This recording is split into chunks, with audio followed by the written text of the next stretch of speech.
Hello दोस्तों, स्वागत है आपका आपके अपने YouTube चैनल दिसार जीकेजीएस क्लासेस में। दोस्तों, आप सब लोग कैसे हैं? उम्मीद करते हैं आप सब लोग अच्छे होंगे, स्वस्थ होंगे, मस्त होंगे और अपनी तैयारी बेहतरीन तरीके से आप सभी कर रहे होंगे। दोस्तों, जैसा कि आपको पता है, हम आपको आरआरबी ग्रुप डी 2025 के लिए यूथ बुक का सॉल्यूशन करवा रहे हैं, जिसमें दोस्तों आज हम आपको करवाने वाले हैं बायोलॉजी का टॉपिक पाचन तंत्र, डाइजेस्टिव सिस्टम के सारे क्वेश्चन।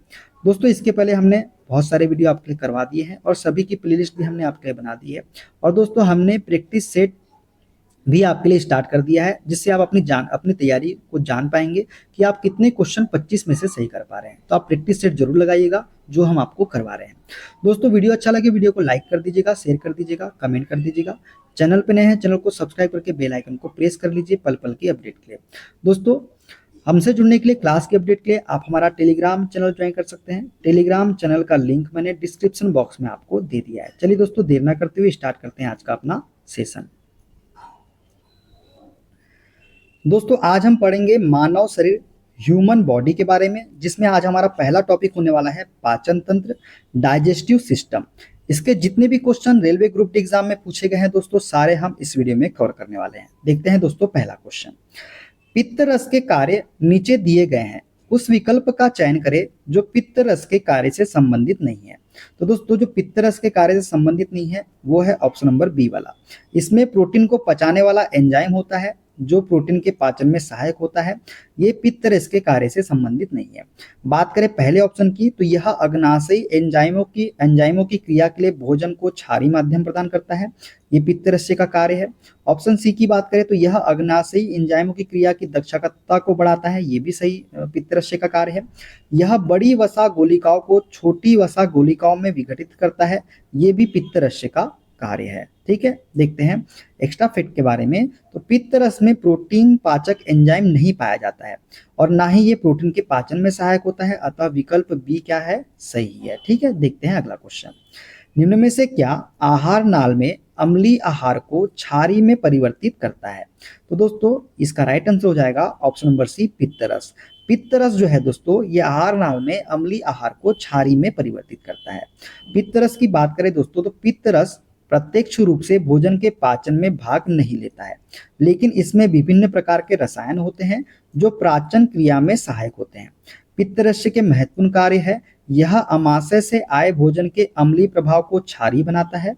यह जीवाणुओं को मारता है तथा इसकी उपस्थिति में ही अग्न्याशयी रस कार्य करता है। ठीक है, देखते हैं अगला क्वेश्चन। निम्न में से कौन सा वसा के पायसीकरण में शामिल होता है? ऑप्शन, इसका राइट आंसर हो जाएगा ऑप्शन नंबर डी, यकृत। यकृत जो है दोस्तों, ये वसा के पायसीकरण में शामिल होता है। ठीक है दोस्तों, वसा के पायसीकरण में यकृत शामिल होता है। पायसीकरण वसा को छोटी रक्त कोशिकाओं में तोड़ने की प्रक्रिया है ताकि एंजाइम कार्य कर सके और भोजन अधिक आसानी से पच सके। पायस दो या दो से अधिक तरल पदार्थों का मिश्रण होता है जो सामान्य रूप से अमिश्रणीय होते हैं। ठीक है, पायस क्या होता है? तो पायस दो या दो से अधिक तरल पदार्थों का मिश्रण होता है जो सामान्य रूप से अमिश्रणीय होते हैं। देखते हैं अगला क्वेश्चन। पाचन के संदर्भ में गलत कथन को पहचानना है। तो पाचन के संदर्भ में गलत कथन जो हो जाएगा दोस्तों, ये हो जाएगा ऑप्शन नंबर बी वाला। स्वांगीकरण अंतर्ग्रहण से पहले लेकिन अवशोषण के बाद होता है, ये हमारा गलत कथन है। अवशोषण स्वांगीकरण से पहले लेकिन पाचन के बाद होता है, ये सत्य कथन है। पाचन निष्कासन बहिर्क्षेपण से पहले लेकिन अंतर्ग्रहण के बाद होता है, ये भी सत्य कथन है। स्वांगीकरण और अवशोषण दोनों अंतर्ग्रहण के बाद होते हैं, ये भी सत्य कथन है। तो बी वाला हमारा असत्य कथन है। अब बात कर लेते हैं एक्स्ट्रा फैक्ट के बारे में। तो वह प्रक्रिया जिसमें पाचक एंजाइम की सहायता से भोजन को जटिल से सरल रूप में परिवर्तित किया जाता है, पाचन कहलाती है। क्या कहलाती है? पाचन। पाचन प्रक्रिया के निम्नलिखित चरण होते हैं। पहला चरण है दोस्तों अंतर्ग्रहण। पहले हम क्या करते हैं? अंतर्ग्रहण। दूसरा आचरण है हमारा पाचन। तीसरा चरण है हमारा अवशोषण और चौथा चरण क्या है हमारा? स्वांगीकरण। और पांचवा चरण क्या है हमारा? उत्सर्जन है। तो ये इसका सही क्रम है दोस्तों। देखते हैं अगला क्वेश्चन। आहार में मौजूद वसा छोटी आंत में बड़ी गोलिकाएं क्यों बनाते हैं? दोस्तों, आहार में मौजूद वसा छोटी आंत में बड़ी गोलिकाएं जो है क्यों बनाते हैं? क्योंकि वसा अमाशय में उत्पन्न जल युक्त कर्दम के साथ अच्छी तरह मिश्रित नहीं हो पाते हैं, क्योंकि वसा क्या होता है, अमाशय में उत्पन्न जल युक्त कर्दम के साथ अच्छी तरह मिश्रित नहीं हो पाते हैं। इसी वजह से आहार में मौजूद वसा छोटी आंत में बड़ी गोलिकाएं बनाते हैं। ठीक है, तो राइट आंसर हो जाएगा ऑप्शन नंबर बी वाला। आहार में मौजूद वसा छोटी आंत में बड़ी गोलिकाएं बनाते हैं, क्योंकि वसा अमाशय में उत्पन्न जल युक्त कर्दम के साथ अच्छी तरह मिश्रित नहीं हो पाते हैं। छोटी आंत आहार नली का सबसे बड़ा हिस्सा है। भोजन का अधिकांश पाचन छोटी आंत में ही होता है। देखते हैं अगला क्वेश्चन। नीचे दिए गए कथनों पर विचार कीजिए और सही उत्तर का चयन कीजिए। कथन है हमारा दोस्तों, मानव अमाशय नाइट्रिक अम्ल का उत्पादन करता है। कथन 2 है, हाइड्रोक्लोरिक अम्ल अमाशय को क्षति पहुंचाए बिना भोजन के पाचन में मदद करता है। तो इसमें से हमको सही कथन बताना है कि कौन सा हो जाएगा। तो दोस्तों इसका राइट आंसर हो जाएगा ऑप्शन नंबर सी वाला, केवल कथन 2 सही है। केवल कथन जो है दूसरा वाला हमारा सही कथन है। हाइड्रोक्लोरिक अम्ल अमाशय को क्षति पहुंचाए बिना भोजन के पाचन में मदद करता है, ये हमारा सत्य कथन है। पहला कथन हमारा क्या है, गलत कथन है। ठीक है, देखते हैं एक्स्ट्रा फैक्ट के बारे में। तो दोस्तों मानव का अमाशय जो है ये नाइट्रिक अम्ल का उत्पादन नहीं करता, बल्कि हाइड्रोक्लोरिक अम्ल का उत्पादन करता है। यह अम्ल पाचन की प्रक्रिया के दौरान अमाशय द्वारा बनने वाला पाचक द्रव है। यह खाद्य कणों में मौजूद हानिकारक सूक्ष्म जीवों को नष्ट करने का कार्य करता है। प्रश्न के अनुसार कथन 2 ही केवल सही है। ठीक है, देखते हैं अगला क्वेश्चन।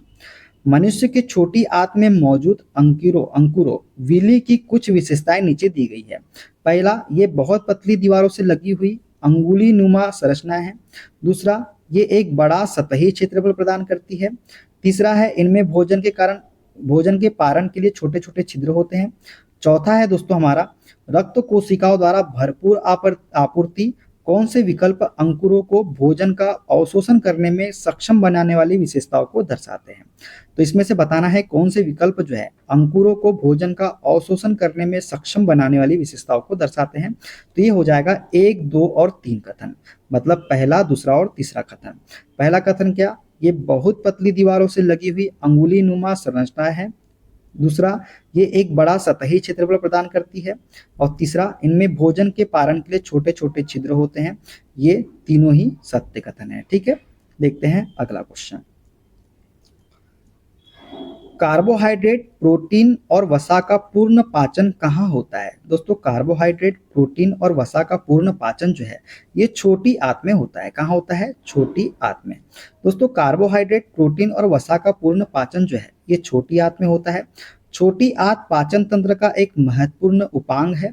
भोजन का अधिकांश पाचन छोटी आंत में ही संपन्न होता है। छोटी आंत लगभग 7 से 5 मीटर लंबी अत्यधिक कुंडलित संरचना होती है। जो छोटी आंत होती है दोस्तों लगभग 7 से 5 मीटर लंबी अत्यधिक कुंडलित संरचना होती है। ये भी आपको याद रखना है। देखते हैं अगला क्वेश्चन। मुख गुहिका, बकल केविटी मानव डैश तंत्र का एक हिस्सा है। तो दोस्तों मुख गुहिका जो है ये पाचन तंत्र का एक हिस्सा है। किसका? पाचन तंत्र का। मुख गुहिका मतलब बकल केविटी की बात करें दोस्तों तो मानव पाचन तंत्र का एक हिस्सा है। मानव पाचन तंत्र में पाचन की प्रक्रिया मुख गुहिका से शुरू होती है। मुख गुहिका में मुख्य रूप से दांत और लाल ग्रंथियां पाचन तंत्र का अंग होती है। मुख गुहिका में मुख्य रूप से दांत और लाल ग्रंथियां जो है ये पाचन तंत्र का अंग होती है। ये भी आपको याद रखना है। देखते हैं अगला क्वेश्चन। इनमें से कौन सा एंजाइम स्टार्च को सरल शर्करा में विखंडित करता है? दोस्तों इनमें से कौन सा एंजाइम है जो स्टार्च को सरल शर्करा में विखंडित करता है? तो ये है हमारा एमाइलेज। एमाइलेज जो है दोस्तों ये स्टार्च को सरल शर्करा में विखंडित करता है। बात करते हैं एमाइलेज की, तो एमाइलेज एंजाइम स्टार्च को सरल शर्करा में विखंडित करता है। यह स्टार्च को ग्लूकोज और माल्टोज शर्करा में विखंडित कर देता है। क्या करता है यह स्टार्च को? ग्लूकोज और माल्टोज शर्करा में विखंडित कर देता है। मानव लार में एमाइलेज नामक एंजाइम पाई जाती है। कहाँ पे पाई जाती है? मानव लार में। कौन सी enzyme? Amylase enzyme. Pepsin enzyme जो है दोस्तों प्रोटीन पाचक एंजाइम है। लाइपेज एंजाइम की बात करें तो वसा पाचक एंजाइम है। और ट्रिप्सिन एंजाइम का स्रावन अग्नाशय द्वारा होता है। यह भी प्रोटीन पाचक एंजाइम है। ये सभी आपको याद रखना है। देखते हैं अगला क्वेश्चन। मानव शरीर के किस भाग में अंकुर विली मौजूद होते हैं? तो दोस्तों मानव शरीर के कौन से भाग में अंकुर मतलब विली मौजूद होते हैं? तो ये होते हैं छोटी आंत में। छोटी आंत में मौजूद होते हैं अंकुर विली। दोस्तों छोटी आंत स्मॉल इंटेस्टाइन में उपस्थित श्लेष्मिका क्षेत्र में उंगली के आकार की आकृतियां पाई जाती है, जिन्हें अंकुर या विली कहा जाता है। पचे हुए भोजन का अवशोषण इन्हीं अंकुरों के द्वारा होता है। सर्वाधिक पदार्थों का अवशोषण छोटी आंत में होता है, इसलिए अंकुर छोटी आंत में पाए जाते हैं। देखते हैं अगला क्वेश्चन। मनुष्य के पाचन तंत्र में होने वाली कौन सी क्रिया गंदगी पर साबुन के पायसीकरण की क्रिया के समान होती है? दोस्तों मनुष्य के पाचन तंत्र में होने वाली कौन सी क्रिया है जो गंदगी पर साबुन के पायसीकरण की क्रिया के समान होती है? तो यह है ऑप्शन नंबर बी, पित्त लवणों द्वारा बड़ी वसा गोलिकाओं को छोटी गोलिकाओं में विघटित किया जाना। इसका राइट आंसर हो जाएगा, ठीक है, बी वाला। मनुष्य के पाचन तंत्र में पायसीकरण एक ऐसी प्रक्रिया है जिसमें बड़े लिपिड ग्लोब्यूलस को कई छोटे लिपिड ग्लोब्यूलस में तोड़ा जाता है। ये छोटे ग्लोब्यूलस बड़े समुच्चय बनाने के बजाय चाई में व्यापक रूप से वितरित होते हैं। पित्त में पित्त लवण होते हैं जिनमें हाइड्रोफोबिक और हाइड्रोफिलिक पक्ष होते हैं। पित्त में पित्त लवण होते हैं जिनमें हाइड्रोफोबिक और हाइड्रोफिलिक पक्ष होते हैं। ठीक है, देखते हैं अगला क्वेश्चन। निम्नांकित चित्र मानव आहार नाल के एक भाग को दर्शाता है। इस भाग में कौन सी क्रिया हो रही है और कैसे हो रही है? दोस्तों ये चित्र दिया गया है, ठीक है, आहार नाल का, जिसमें हमको बताना है कि इसमें कौन सी क्रिया हो रही है। तो इसका राइट आंसर क्या हो जाएगा दोस्तों? ये हो जाएगा ऑप्शन नंबर बी, लयबद्ध संकुचन और पेशीय भित्तियों के शिथिलन के कारण क्रमाकुंचन। ये वाली प्रक्रिया हो रही है ये वाले चित्र में, डायग्राम में। ठीक है, समझ गए? चलिए देखते हैं अगला क्वेश्चन। एक वयस्क मनुष्य के मुख में केवल डैश कृतंक होते हैं। तो दोस्तों एक वयस्क मनुष्य के मुख में केवल 8 कृतंक होते हैं। कितने होते हैं? 8 कृतंक होते हैं। दोस्तों एक वयस्क मनुष्य के मुख में 4 प्रकार के कुल 32 दांत होते हैं। दांतों के वर्गीकरण की सूची निम्नलिखित है। देखो, दांत के प्रकार और दांतों की संख्या। दोस्तों कृंतक दांत जो होते हैं ये 8 होते हैं। कितने होते हैं? दांतों की संख्या 8 होती है। रत्नक की बात करें तो ये 4 होते हैं। चवर्णक की बात करें तो 12 होते हैं। अग्र चवर्णक की बात करें तो 8 होते हैं। ठीक है, ये आपको याद रखना है सभी। चलिए देखते हैं अगला क्वेश्चन। स्तंभों को सुमेलित कीजिए। अच्छा दोस्तों, पहला है हमारा मुंह। मुंह का काम क्या होता है दोस्तों? संपूर्ण भोजन का सेवन। तो पहला किससे कनेक्ट हो जाएगा? सी से कनेक्ट हो जाएगा। पहला किससे कनेक्ट हो जाएगा? सी से। दूसरा है दोस्तों दांत। दांत का काम क्या है? भोजन को चबाना। तो दूसरा दांत किससे कनेक्ट हो जाएगा? ए से कनेक्ट हो जाएगा। जीभ। जीभ का काम क्या है दोस्तों? भोजन की रोलिंग। क्या करना? भोजन की रोलिंग करना। तो जीभ किससे कनेक्ट हो जाएगी? बी से कनेक्ट हो जाएगी। और लार। लार का काम क्या है? भोजन को निगलना। तो चौथा किससे कनेक्ट हो जाएगा? डी से कनेक्ट हो जाएगा। तो सी ए बी डी जो होगा ये हमारा करेक्ट आंसर होगा। सी कौन सा है हमारा? सी ए बी डी, मतलब ऑप्शन नंबर डी इसका करेक्ट आंसर हो जाएगा। चलिए देखते हैं अगला क्वेश्चन। निम्नलिखित में से आहार नाल का कौन सा भाग कार्बोहाइड्रेट, प्रोटीन और वसा का पूर्ण पाचन करता है? तो राइट आंसर हो जाएगा ऑप्शन नंबर ए, छोटी आंत। क्या हो जाएगा? छोटी आंत जो है इसका करेक्ट आंसर हो जाएगा। ये रिपीटेड क्वेश्चन है। ठीक है, देखते हैं अगला क्वेश्चन। लार एमाइलेज डैश के पाचन में मदद करता है। दोस्तों जो लार एमाइलेज है ये किसके पाचन में मदद करता है? तो ये स्टार्च के पाचन में मदद करता है लार एमाइलेज। ठीक है, लार में एमाइलेज एंजाइम होता है जो स्टार्च को माल्टोज और डेक्स्ट्रिन में तोड़ देता है, जिससे भोजन का पाचन पेट में पहुंचने से पहले ही मुंह से शुरू हो जाता है। ठीक है, देखते हैं अगला क्वेश्चन। निम्न में से किस पशु में छोटी आंत सबसे छोटी होती है? तो किस में होती है? तो शेर। शेर में जो छोटी आंत होती है दोस्तों ये सबसे छोटी होती है। शाकाहारियों की अपेक्षा मांसाहारी जंतुओं में आंत छोटी है। शाकाहारियों में सिरिलोज के पाचन में ज्यादा समय लगता है क्योंकि एंजाइम जुगाली करने वाले जीवाणुओं द्वारा निर्मित होता है। तो सबसे छोटी आंत किसकी होगी? तो शेर की होगी। ये आपको याद रखना है। ठीक है, देखते हैं अगला क्वेश्चन। मानव पाचन तंत्र में डैश से पित्त रस का स्त्राव होता है। तो दोस्तों पित्त रस का स्त्राव जो है ये यकृत से होता है। किससे? यकृत से होता है मानव पाचन तंत्र में। दोस्तों यकृत, लीवर की बात करें तो मानव शरीर की सबसे बड़ी ग्रंथि है हमारी यकृत, मतलब लीवर, जो डायाफ्राम के नीचे उदर गुहा में स्थित होती है। यकृत कोशिकाएं एक विशिष्ट प्रकार के द्रव का स्त्रावन करती है जिसे हम पित्त रस, बाइल जूस कहते हैं। पित्त रस हरे पीले रंग का क्षारीय तरल, मतलब पित्त रस जो होता है दोस्तों ये हरे पीले रंग का क्षारीय तरल पदार्थ होता है जिसका पीएच कितना होता है? 7.6 से 7.7 के बीच में। ठीक है, जो भोजन के अम्लीय माध्यम को क्षारीय बना देता है। इसमें कोई पाचक एंजाइम नहीं होता है। यह भोजन में उपस्थित बैक्टीरिया को नष्ट करता है तथा वसा का पायसीकरण करता है। कौन सा? यकृत में पित्त रस। ठीक है, देखते हैं अगला क्वेश्चन। डैश को पचाने के लिए शाकाहारी को लंबी छोटी आंत की आवश्यकता होती है। दोस्तों किसको पचाने के लिए शाकाहारी को लंबी छोटी आंत की आवश्यकता होती है? तो सेल्यूलोज को। सेल्यूलोज को पचाने के लिए शाकाहारी को लंबी छोटी आंत की आवश्यकता होती है। दोस्तों सेल्यूलोज का पाचन मानव द्वारा नहीं किया जाता है। सेल्यूलोज पेड़ पौधों की कोशिका भित्तियों का प्रमुख अवयव है। हरे पेड़ पौधों में कोशिका भित्तियां सेल्यूलोज की बनी होती है। यह एक कार्बनिक यौगिक है जो एक पॉलीमर का रूप ले लेता है। ठीक है, देखते हैं अगला क्वेश्चन। दंत वल्क टूथ एनेमल से बना होता है जो एसिड से नष्ट हो जाने पर दांतों के क्षय का कारण बनता है। दोस्तों दंत वल्क जो है ये किससे बना होता है? तो ये कैल्शियम फास्फेट से बना होता है जो एसिड से नष्ट हो जाने पर दांतों के क्षय का कारण बनता है। दोस्तों दांत का एनेमल कैल्शियम फास्फेट का बना होता है। जब मुंह का पीएच 5.5 से कम हो जाता है तो दांतों का क्षरण शुरू हो जाता है। जब भोजन के अवशेष मुंह में बने रहते हैं तो मुंह में उपस्थित बैक्टीरिया भोजन को सड़ाकर अम्ल उत्पन्न करते हैं जिससे दांतों का सड़न शुरू हो जाता है। देखते हैं अगला क्वेश्चन। निम्न में से कौन मानव आहार नली का भाग नहीं है? ऑप्शन नंबर ए है मुख गुहिका, बी वायु कोशिका, सी पित्ताशय या डी बड़ियार। दोस्तों आहार नली का भाग नहीं है वायु कोशिका। ऑप्शन नंबर 20 का करेक्ट आंसर हो जाएगा। मुख गुहिका, पित्ताशय, बड़ियात, यकृत, अग्न्याशय मानव आहार नली का भाग है, जबकि वायु कोशिका फेफड़ों में पाई जाती है। यह श्वसन तंत्र का भाग होती है। ठीक है, देखते हैं अगला क्वेश्चन। लार में डैश एंजाइम होता है। दोस्तों लार में अभी हमने बताया था कौन सा एंजाइम होता है? तो एमाइलेज। एमाइलेज एंजाइम पाया जाता है लार में। मनुष्य के लार में लगभग 99% जल तथा शेष 1% एंजाइम होता है। लार में मुख्यतः दो प्रकार के एंजाइम पाए जाते हैं, एक होता है टाइलिन और एक होता है लाइसोजाइम। टाइलिन को एमाइलेज के नाम से भी जाना जाता है जो भोजन में उपस्थित मंड मतलब स्टार्च को माल्टोस शर्करा में अपघटित कर देता है। ठीक है, लाइसोजाइम जो है दोस्तों ये एंजाइम भोजन में उपस्थित हानिकारक जीवाणुओं को नष्ट करने का काम करता है। कौन सा? Lysozyme enzyme. देखते हैं अगला क्वेश्चन। लार ग्रंथि से डैश एंजाइम स्त्रावित होता है, तो एमाइलेज इसका राइट आंसर हो जाएगा। देखते हैं अगला क्वेश्चन।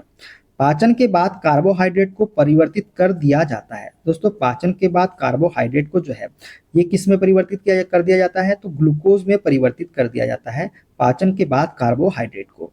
मनुष्य में भोजन का पाचन मुंह से ही शुरू हो जाता है। इस क्रिया में मुख गुहा, आहार नाल, ग्रसनी, ग्रसिका आदि भाग लेते हैं। आंत में कई प्रकार के एंजाइम होते हैं जो जटिल कार्बोहाइड्रेट को ग्लूकोज में, प्रोटीन को एमिनो एसिड में और वसा को फैटी एसिड में परिवर्तित करते हैं। ठीक है, देखते हैं अगला क्वेश्चन। पित्त के कार्य को डैश कहा जाता है। दोस्तों पित्त के कार्य को क्या कहा जाता है? तो पित्त के कार्य को पायसीकरण कहा जाता है। क्या कहा जाता है? पायसीकरण कहा जाता है पित्त के कार्य को। यकृत एक सहायक पाचन ग्रंथि है जो पित्त का उत्पादन करती है। पित्त एक क्षारीय यौगिक है जो वसा के टूटने में मदद करता है। लिपिड के पायसीकरण में पाचन के समय पित्त लिपिड से जुड़ता है। लिपिड के पायसीकरण में पाचन के समय पित्त क्या है? लिपिड से जुड़ता है। देखते हैं अगला क्वेश्चन। अग्नाशयी रस में मौजूद डैश एंजाइम प्रोटीन को एमिनो एसिड में परिवर्तित करता है। तो प्रोटीन को एमिनो एसिड में कौन परिवर्तित करता है? तो ये करता है ट्रिप्सिन एंजाइम। कौन सा? ट्रिप्सिन एंजाइम जो है ये अग्नाशय रस में मौजूद होता है जो प्रोटीन को एमिनो एसिड में परिवर्तित करता है। अग्नाशय रस में मौजूद सभी एंजाइम निष्क्रिय अवस्था में होते हैं। Trypsinogen, trypsinogen, procarboxypeptidase, amylase, lipase और न्यूक्लियस ट्रिप्सिनोजेन एंजाइम को एंट्रोकाइनेज द्वारा सक्रिय किया जाता है जो आतीय म्यूकोसा द्वारा स्त्रावित होता है तथा ट्रिप्सिनोजेन को सक्रिय ट्रिप्सिन में बदल देता है। ट्रिप्सिन अग्नाशय रस में उपस्थित सभी एंजाइम को सक्रिय कर देता है। प्रोटीन, पेप्टोनस, प्रोटीएजेज, ट्रिप्सिन एंजाइम, तो ये क्या हो जाएगा? डाई पेप्टाइड्स में तोड़ देता है। कौन? Trypsin enzyme. ठीक है, देखते हैं अगला क्वेश्चन। पाचन के दौरान पित्त की भूमिका डैश होती है। दोस्तों पाचन के दौरान पित्त की भूमिका जो है ये वसा का पायसीकरण करती है। क्या करती है? वसा का पायसीकरण। पाचन के दौरान पित्त की भूमिका वसा का पायसीकरण होती है। क्या होती है? वसा का पायसीकरण। पायसीकरण वह प्रक्रम है जिसमें परिक्षिप्त प्रवावस्था छोटी छोटी बूंदों में टूट जाती है। इन बूंदों पर एंजाइम पैनक्रियाटिक लाइपेज आसानी से क्रिया करके वसी अम्ल तथा ग्लिसरॉल का निर्माण करते हैं। पायसीकरण की क्रिया में पित्त लवण सहायता प्रदान करते हैं। देखते हैं अगला क्वेश्चन। मनुष्य के पाचन तंत्र में उत्सर्जित अम्ल कौन सा होता है? दोस्तों मनुष्य के पाचन तंत्र में उत्सर्जित अम्ल होता है हाइड्रोक्लोरिक अम्ल। कौन सा अम्ल? हाइड्रोक्लोरिक अम्ल। मनुष्य का पाचन तंत्र आहार नाल एवं इससे जुड़ी ग्रंथियों का तंत्र होता है।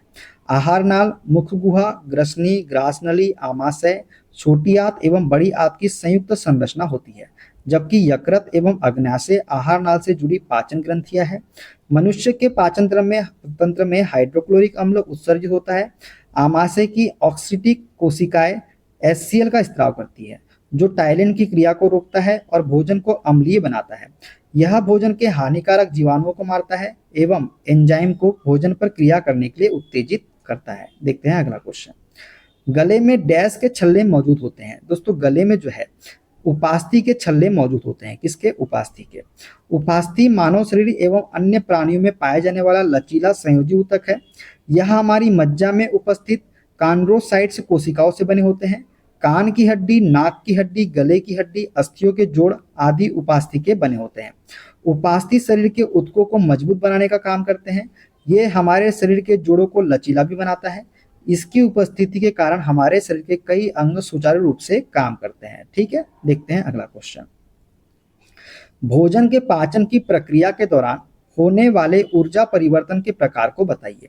तो दोस्तों भोजन के पाचन की प्रक्रिया के दौरान होने वाले ऊर्जा परिवर्तन का प्रकार है ऑप्शन नंबर ए, रासायनिक ऊर्जा से उष्मा ऊर्जा। क्या है? रासायनिक ऊर्जा से उष्मा ऊर्जा इसका करेक्ट आंसर हो जाएगा।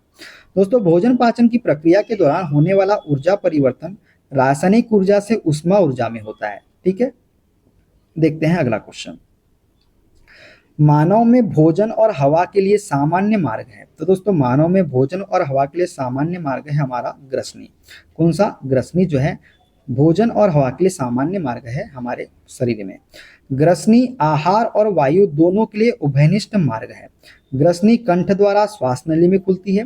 कंठ एक उपास्थीमय पेटिका है जो ध्वनि उत्पादन में सहायता करती है, इसलिए इसे ध्वनि पेटिका भी कहा जाता है। किसे?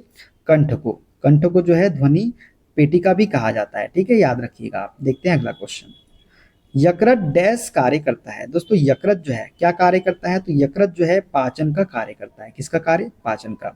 यकृत या जिगर की बात करें दोस्तों तो यकृत या जिगर मानव शरीर की सबसे बड़ी ग्रंथि है जो पित्त का निर्माण करती है। पित्त यकृत वाहिनी उपतंत्र तथा पित्त वाहिनी द्वारा ग्रहणी पित्ताशय में चला जाता है। पाचन तंत्र में अवशोषित आंत के उपापचय का यह मुख्य स्थान है। यकृत पाचन का कार्य करता है। यकृत मानव शरीर के लगभग 300 से ज्यादा विभिन्न प्रकार के कार्य करता है। ग्लूकोज से बनने वाले ग्लाइकोजन को संग्रहित करना, पचे हुए भोजन से वसाओं और प्रोटीन को संचारित करने में मदद करना। भ्रूण अवस्था में यकृत रक्त बनाने का काम भी करता है। कार्बोहाइड्रेट और प्रोटीन को वसा में परिवर्तित करता है कौन? यकृत। ठीक है, ये सभी आपको याद रखना है। देखते हैं अगला क्वेश्चन। शाकाहारियों को डैश को पचाने के लिए लंबी छोटी आंत की आवश्यकता होती है। तो दोस्तों शाकाहारियों को जो है सेल्यूलोज को पचाने के लिए, किसके लिए? सेल्यूलोज को पचाने के लिए लंबी छोटी आंत की आवश्यकता होती है। दोस्तों छोटी आंत मानव पाचन तंत्र का एक महत्वपूर्ण भाग है जो अमाशय से आरंभ होकर बड़ी आंत पर पूर्ण होती है। छोटी आंत में ही भोजन का सबसे अधिक पाचन होता है और अवशोषण होता है। सेल्यूलोज पौधों का एक घटक है जो मानव शरीर द्वारा अपचनीय है। सेल्यूलोज अघुलनशील फाइबर है जिसके पाचन के लिए शाकाहारियों को लंबी छोटी आंत की आवश्यकता होती है। किसकी आवश्यकता होती है? लंबी छोटी आंत की आवश्यकता होती है। तो दोस्तों ये थे आज के पाचन तंत्र के सारे क्वेश्चन। अगला जो टॉपिक होगा हमारा वो होगा रुधिर परिसंचरण तंत्र, ब्लड सर्कुलेटरी सिस्टम के क्वेश्चन जितने भी रेलवे ग्रुप एग्जाम में पूछे हैं हम अगले वीडियो में कवर करेंगे।